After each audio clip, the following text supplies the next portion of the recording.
All right, here we are at the beginning of the first, or at the end of the first stock round, beginning of the first operating round. Let me give a quick overview of what happens. First thing to note, and this is going to confuse the hell out of everyone, I'm sure. When I play solitaire, for whatever reason, turn order becomes counterclockwise. So this was the first player, second is down here, third, fourth, fifth. Let me explain what happened with the bidding round on the minor companies. These went fairly naturally. First player put a bid in, $5 over. Second player, $5 over. Third player bought the first railroad, causing nothing to drop yet. Fourth player bought the second railroad, causing this one to fall. And then this guy bought the remaining Memphis and Charleston, causing the new Decatur yards to fall. Okay, none of the railroads come with a share of stock in this version, which means they're not terribly valuable. They can also only be sold to a corporation for 1.5 times their value, anywhere between 0.5 and 1.5, which means the rape capability, which is natural over in 1830, just doesn't happen here to the same extent, I would assume. So the big company is less valuable. But what are the advantages on these? All right, let me go over each person's advantage. So the Brown and Sons Lumber Company means that once the 3 trains are available and a corporation owns this, that can be used to lay a free tile, a track lay, specific free track lay, the lumber terminal, which counts as a town. Now in this system, towns work a little differently than they do in most of the other 18XX systems. They don't count. They give you revenue, but you don't have to pay to travel through them. That actually makes that a particularly neat little card, I think. I don't know yet. First time playing, right? Okay.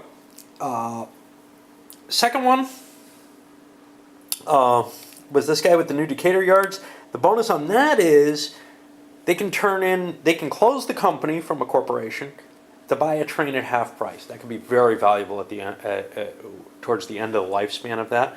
And it produces high revenue, but not proportionally high. As in all these games, the best revenue is actually made by the cheapest one on proportions, and that's this guy. And that also leaves you with enough money to start a company. Likewise, the SNNA left enough money to start a company. And finally, the Memphis and Charleston, that's big bonus, is that it gives you these,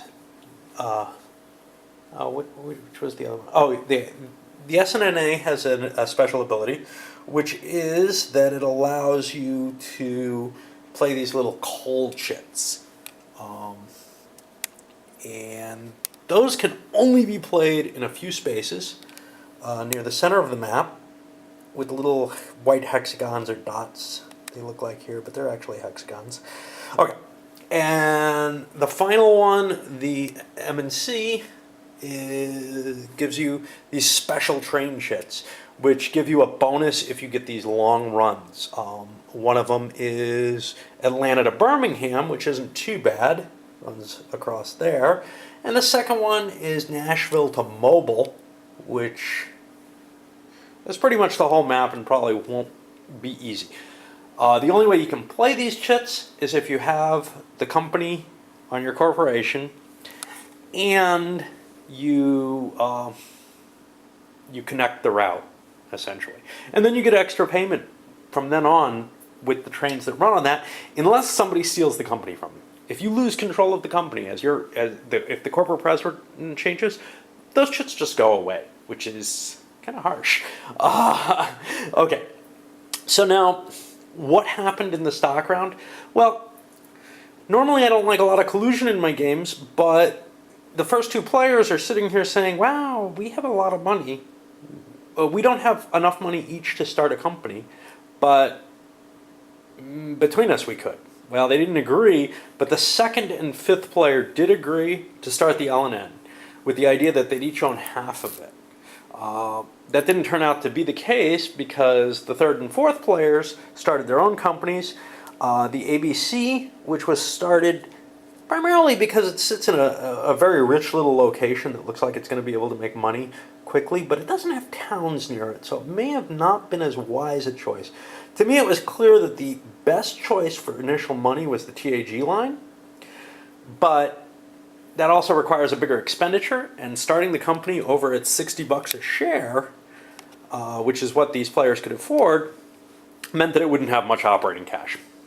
However, the player who did start the TAG had the Coalfield Miner Company, and he wanted to be able to use it. And there aren't a lot of companies that would have been able to. The only other one that maybe would have been able to was the WRA. So what we have is 3 companies that want to get to Birmingham. Birmingham only has 1 dot at this point. It will eventually go up to 3. Basically, they're able to get a free token. When they play a token, they get $100 back, which means even if they play a $40 token, they get $100 back, which will help fund them to some extent. That's one of the little twists in this game. The other one is the fact that towns don't count, and then, of course, the diesels.